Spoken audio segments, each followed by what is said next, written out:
اب سمجھ میں آ گیا کون سفیان ثوری؟ یہ سفیان ثوری، اس نے بیعت کی جناب زید کی، بہت بڑا عالم ہے، اس سے بہت روایات۔ اب لیکن اس کے بعد جب یہ پہنچا، مدد کرنے بھی پہنچا، لیکن جنگ ختم ہو گئی، جناب زید شہید ہو چکے۔ اس کے بعد اس نے کیا کیا؟ جناب یحییٰ بن زید کی شہادت کے بعد جو زیدیہ گروپ ایک جمع ہو رہا تھا نا، شیعہ نہیں تھے، سن لو، زیدیہ۔ شیعہ کہاں سے آئے؟ وہ سب وہ تھے جو بیعت توڑنے والے تھے، انہوں نے بعد میں فرقہ بنایا زیدیہ۔ زیدیہ کا زیدیوں سے کوئی تعلق نہیں ہے، زیدی سادات ہیں، زیدی جناب زید کی اولاد ہیں، وہ زید کی اولاد الگ، یہ زیدیہ فرقہ الگ۔ تو یہ سفیان ثوری زیدی فرقے میں شامل ہوا، زیدیہ بنا، اور ان کا بہت بڑا عالم قرار پایا، ان کا فقیہ بنا۔ تو شیعہ کہاں سے آیا؟ زیدیہ فرقہ جو بنا اس میں شیعوں کا کوئی تعلق ہی نہیں ہے، وہ تو ان لوگوں نے بنایا تھا جن لوگوں نے بیعت توڑی چلے گئے۔ شیعہ کہاں تھا اس میں؟ کوئی سید بھی نہیں تھا، بعد میں کوئی سید آج گیا اور اس نے زیدیہ مذہب قبول کر لیا، میں اس کی بات نہیں کر رہا، میں بتا رہا ہوں کہ جب فرقہ وجود میں آیا شیعوں کا اس سے کوئی تعلق نہیں۔ کیوں؟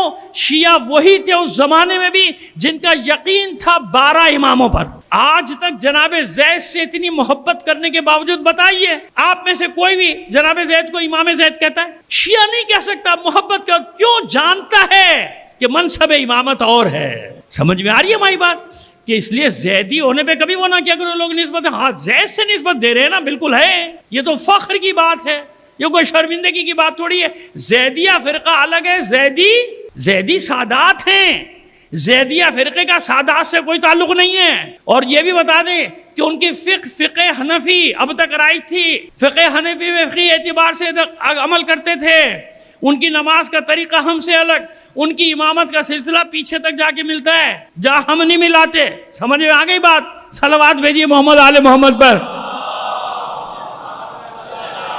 یہ تو اب ہوا ہے کہ چند سالوں سے وہ زیدیہ فرقہ کلو شیء یرجع الی اصلہ، ہر شے اپنے اصل کی طرف واپس پلٹتی، اب وہ پلٹنا شروع ہوئے ہیں، اب وہ ادھر آنا شروع ہوئے۔ کیوں؟ انہوں نے سب کو دیکھ لیا، پوری دنیا کو دیکھ لیا کہ میدان کا مرد شیعہ ہے، یہ ہے شیعہ جو ساری دنیا میں قیام کر رہا ہے۔ یہ حوالے دینے والوں کہ شیعوں نے ساتھ چھوڑ دیا، شیعوں نے، آج بتاؤ نا کون کھڑا ہے میدان میں؟ سامراج کے مقابلے میں، یہود و نصارہ کے مقابلے میں، ملوکیت کے مقابلے میں، جبر کے مقابلے میں، آمروں کے مقابلے میں، پوری دنیا میں کوئی کھڑا ہے تو شیعہ کھڑا ہے۔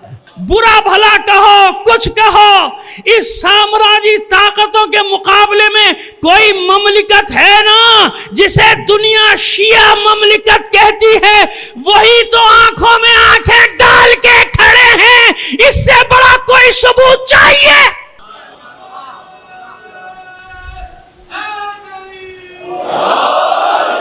اس سے بڑا کوئی ثبوت ہے کوئی ثبوت؟ کہ آج دیکھ لو نا کون کھڑا ہے، آج دیکھ لو نا کون لڑ رہا ہے، کہاں ہو تم؟ ہمیں روافظ کا الزام دینے والوں، سارے تو سامراج کے ہاتھ میں ہاتھ ڈالے کھڑے ہو، ہم پہ الزام لگا رہے ہو۔ ہم تو آج بھی کربلائی لوگ ہیں، آج بھی حسین کے ساتھ کھڑے ہیں، ہم تو آج بھی آل علی کے ساتھ کھڑے ہیں۔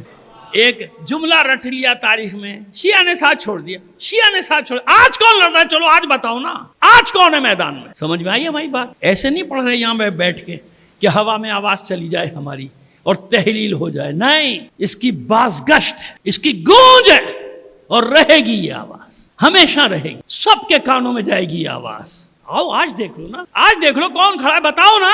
شیعہ تو چھوڑ کے بھاگ جاتے تھے، آج کون چھوڑ کے بھاگا ہے؟ آج کس نے سرنڈر کیا ہے؟ کون اسلامی مملکتوں میں یہود و نصارہ کو لا کے بٹھا رہا ہے؟ کون خیانت کر رہا ہے اسلام اور مسلمانوں کے ساتھ؟ اور لڑ کون رہا ہے؟ دیکھ لو، تمہارے سامنے ہے۔ سمجھ میں آئی بات؟ زیدیہ الگ، زیدی یہ الگ بات ہے کہ وہ سب اب زیدیہ فرقہ پلٹ کے الحمدللہ واپس اس طرف آ رہا ہے۔ کیوں؟ ان کا تھا کہ قیام بالسیف، وہ دیکھ رہے ہیں کہ سامراج کے خلاف کون لڑ رہا ہے اور کون ہمارا ساتھ دے رہا ہے۔ شیعہ بے وفا ہوتا تو ساتھ دیتا، شام میں، یمن میں، لبنان میں، عراق میں ایسے الزام لگاتے تھے بغیر تاریخ کو کھنگالے ہوئے۔ مل جائیں گے جو سوال گزر چکے۔ ایک وفد گیا وہاں اور اس نے جا کے چھٹے امام سے سوال کیا کہ بھی ایسے ایسے زید نے قیام کیا ہے، آپ کا آپ کی کیا رائے؟ وہ اپنی طرف بلا رہے ہیں. تو امام نے ایک جملہ کہا, میں کل بھی آپ کی خدمت میں, جاؤ اس کی آواز کا جواب دو, اس کی آواز کا جواب. اور انہی نے یہ خیانت کی کہ کوفے میں آ کے یہ جملہ نہیں بتایا کسی کو بھی, کیونکہ وہ ڈر گئے کہ یہ تو مسئلہ ہو جائے گا, سب کو سمجھے تھے امام منع کر دیں گے.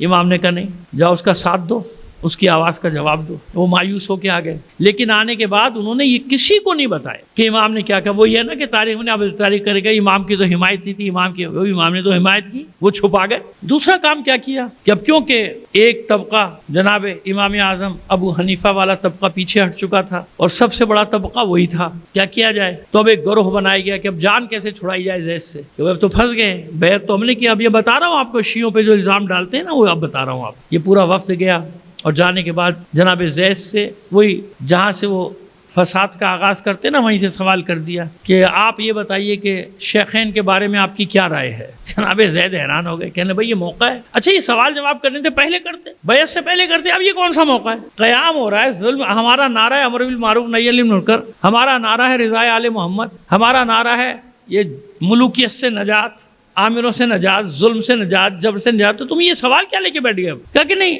یہ تو طے ہونا چاہیے. ان کے بارے میں آپ کی کیا رائے؟ بزید ہیں. اب ایسے دو رائے پہ کھڑا کر دیا جناب زید کو کہ جناب زید کیا جواب دیں. جناب زید نے کہا کہ دیکھو آخری بات جو میں کہہ سکتا ہوں, آخری حد تک جا کے بس وہ یہ کہہ سکتا ہوں تمہارے سامنے کہ آل رسول کا حق تھا, انہیں نہیں ملا. آل رسول کا حق تھا انہیں, باقی باتوں کی میں تائید نہیں کرتا. جو کفر کی حد تک کوئی چلا جائے تو میں وہاں تک نہیں جاتا. اب یہ بتائیے, معقول جواب تھا نا, معقول جواب تھا کہ کفر کی حد تک میں نہیں جاتا کہ کسی کو کفر کا فتویٰ لگا دو. ہمارے یہاں ایسا ہے بھی نہیں کہ فوراً فتویٰ لگا دو, کفر کا فتویٰ میں نہیں لگاتا ہوں. تو لو جناب, اب مسئلہ ہو گیا. اب کہنے کے جواب کا ان سے کوئی جھگڑا ہی نہیں ہے, تو ہم کیوں جنگ کریں بنی امیہ سے؟ یعنی اس کو انہوں نے دوسرے معنی میں رنگ میں دے دیا, دوسرا رنگ دے دیا اس کو کہ جب وہ اچھے ہیں برے نہیں ہیں کچھ نہیں ہے تو پھر جھگڑا کیسے؟ ان کا بھائی ہمارا جھگڑا اس بات پہ تھوڑی ہو رہا ہے کہ وہ پہلے والے صحیح تھے یا غلط تھے, ہمارا جھگڑا تو اس پہ ہے جو ابھی بیٹھا ہوا ہے. اب وہ باہر نکلے, شیعوں میں الٹا پروپیگنڈا شروع کر دیا. شیعوں میں کیا پروپیگنڈا شروع کیا کہ بھائی وہ تو کہہ رہے ہیں شیخین سے کوئی جھگڑا ہی نہیں, شیخین بہت اچھے تعریفیں کر رہے ہیں. اب وہ جو شیعہ تھے وہ بھی پریشان ہو گئے کہ بھائی یہ کیا ہوا, سمجھ رہے ہیں آپ؟ بس بیج بو دیا. جب بیج بویا, شہر میں گیا بات, تو پھر شہر میں کتنی باتیں ہوں گی؟ اب شہر میں تو قیامت ہو گئی نا, ہر گھر میں بحث شروع ہو گئی, ہر گھر میں بحث ہو. بولو جی بس ان کا مقصد حل ہو گیا, جیسے یہاں ہوا کہ گھر گھر پڑوس پڑوس. میں نے اس لیے پہلے مثالیں دے دی تاکہ سمجھنے میں آپ کو پس منظر آسانی ہو جائے کہ ہوا کیا زید کے ساتھ. اب بہانہ مل گیا لوگوں کو, نہیں ہم زید کے ساتھ نہیں, ہم زید کے ساتھ نہیں. وہ سب جناب سب نے بیعتیں توڑنا شروع کر دی. ادھر حشام نے حکم دیا کہ فوراً جہاں بھی ہے زید کو اریسٹ کرو, سر میرے پاس بھیجو کاٹ کے. وہ اپنی سازش میں کامیاب ہو گئے. جناب زید ادھر سے ادھر, ادھر سے ادھر چھپ رہتے تھے. دو مومن تھے, ایک عامر ایک تعیمہ یا تعیمہ, کہیں یہ پہلے کہ عین سے, کہیں عین کے بعد یہ ہے. اب یہی مشکل ہے ترجمہ میں بھی اور عربی کی کتابوں میں بھی, ناموں کا بڑا مسئلہ ہے. لیکن بیٹا میرے بچے پہلی بار آئے ہو,